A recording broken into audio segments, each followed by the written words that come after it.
Hi, this is Isabelle, and I wanted to show you all the game I've been working on. So, I've been working on games for about 2 years now.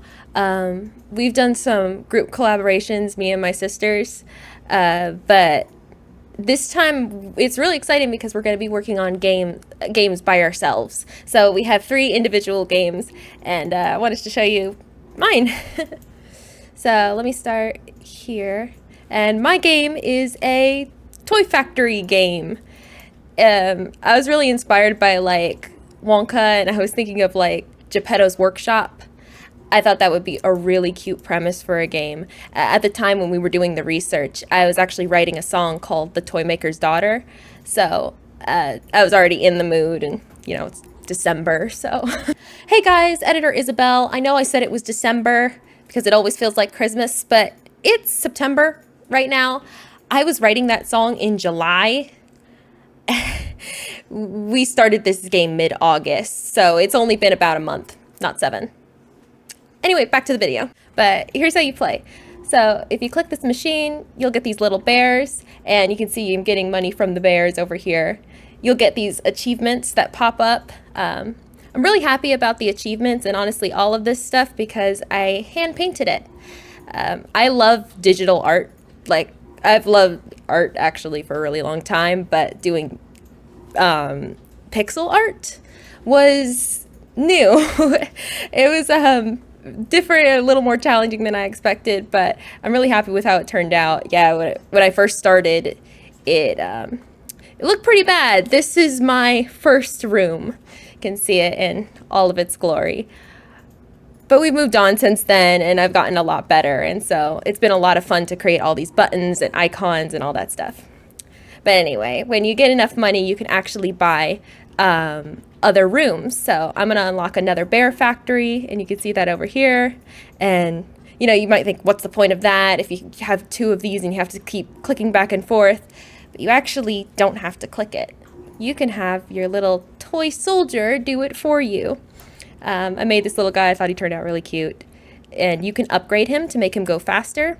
And then you can always click the empty room and keep making money. And that's how you progress in this game. And so once you have unlocked the bear factory, you can unlock the next factory, which is a train factory. So far we only have 2 factories. I only have 2 factories, just the bears and the trains. And you can see what these little trains look like. I think they're pretty cute. But I'm really excited to add more types of toys, and also more of these soldiers.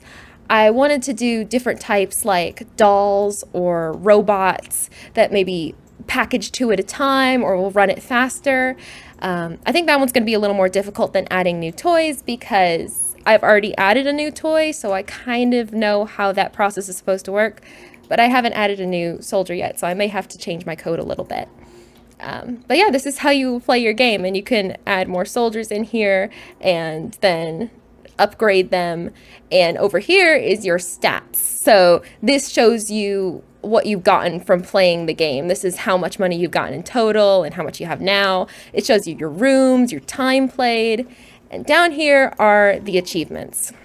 So I think what's really great about working on your own game is that there's a lot of problems to solve, but when you're doing like every part of the process, you end up getting to solve those problems and actually go through the process and discover things and figure things out. So the achievements for me was one of those things.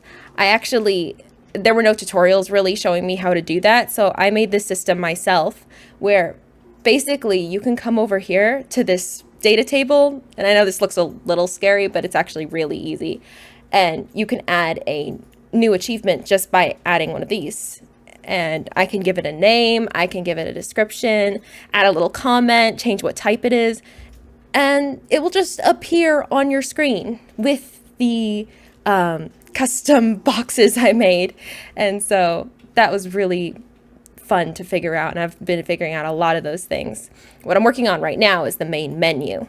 So yeah, you might have seen it in the beginning there, but here, I'm going to save this out, and this is my main menu. It doesn't look like much right now, but I've been working on saving and loading the game, which is really nice if you want to, keep your progress. And so you can see I have all these games here, and if I load one of them, this is like one of my playthroughs, and oftentimes I make multiple of these to test things out. But definitely the most difficult part so far, but it's been working out really well.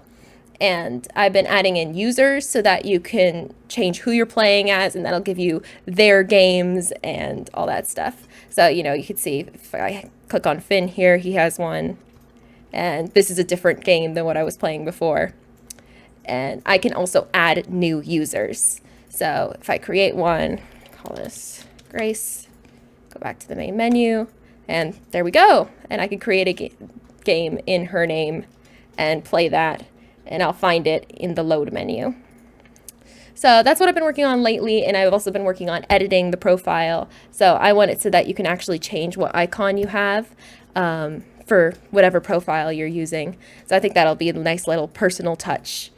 But yeah, I'm excited for you to come along on this, and, you know, we'll see solving these problems together, and yeah, see me work.